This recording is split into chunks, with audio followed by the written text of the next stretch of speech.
Witajcie, dzisiaj stolniczka z międzynarodowym żartem wyrazowym. Otrzymają w prezencie pewne ciacho. Pomyślałam, że pionowym stolniczkom mówimy stanowcze i zdecydowane nie. Spróbujemy, jak się sprawdzi poziom.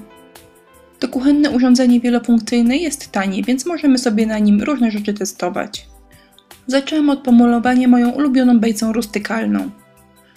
Dziurka się ostro broniła przed pomalowaniem, ale dałam radę. Po wyschnięciu świeczką lekko przetarłam brzegi i boki. Z tych miejsc później zeskrobię farbę.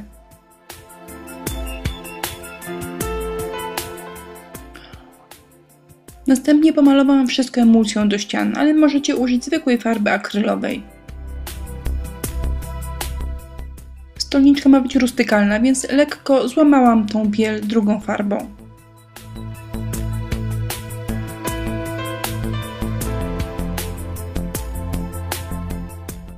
Przyszedł czas na sweetaśną serwetkę.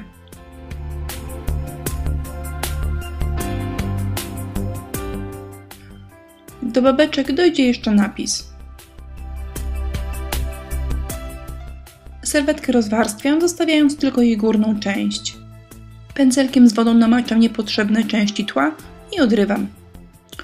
Tło babeczki jest białe, stolniczka jest biała, więc nie musimy się starać. Do klejenia używam specjalnego kleju do decoupage.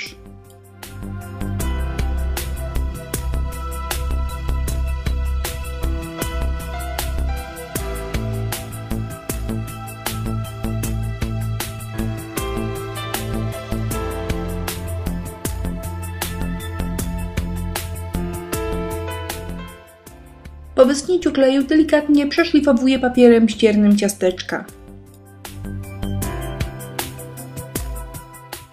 Napis odmaluję ręcznie. Rewers napisu delikatnie zaczerniam ołówkiem. Unieruchamiam taśmą klejącą i odbijam.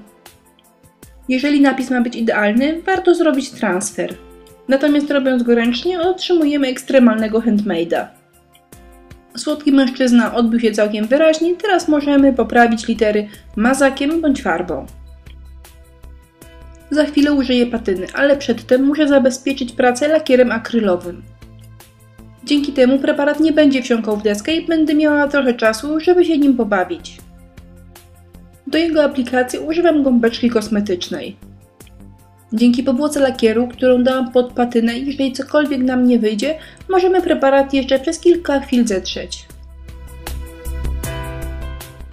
Aby praca nie wyglądała monotonnie, dodam białe reliefy szablonowe. Zanim nałożę pastę, bardzo porządnie przyklejam szablon do deski. Żeby efekt końcowy był ładny, szablon musi być nieruchomy.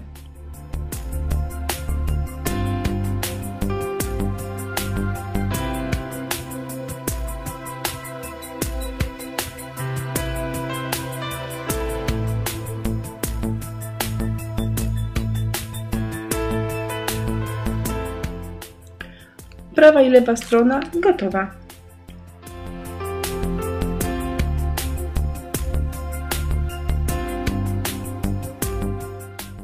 Coś mnie podkusiło, żeby poprawić nazwę pędzelkiem. Wyszło jak wyszło, ten pomysł zostawiam bez komentarza. Jeszcze delikatne cieniowanie wokół babeczek, żeby na pracy coś się działo. No i oczywiście lekkie cieniowanie reliefów. Nie jest to konieczne, ale uważam, że efekt wart jest zachodu. Ścierać brzegi do świeczki możemy papierem ściernym albo tak jak ja, nożyczkami.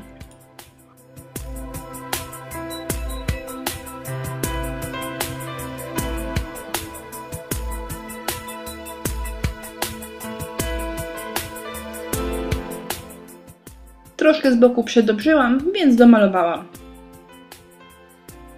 Zostało mi tylko do robienia fantazyjnej zawieszki. W marketach budowlanych znajdziecie duży wybór tego typu haczyków. Całe opakowanie to wydatek około 3-4 zł. Są na tyle ostre, że można je wkręcić ręcznie. No i ostatnio mój ulubiony ozdobnik, czyli sznurek bawełniany. No i prezent gotowy. Bo każda z nas wie, że facet to facet, ale słodki facet to już zupełnie co innego. Dziękuję za uwagę, zapraszam do oceny filmu i na inspirello.pl.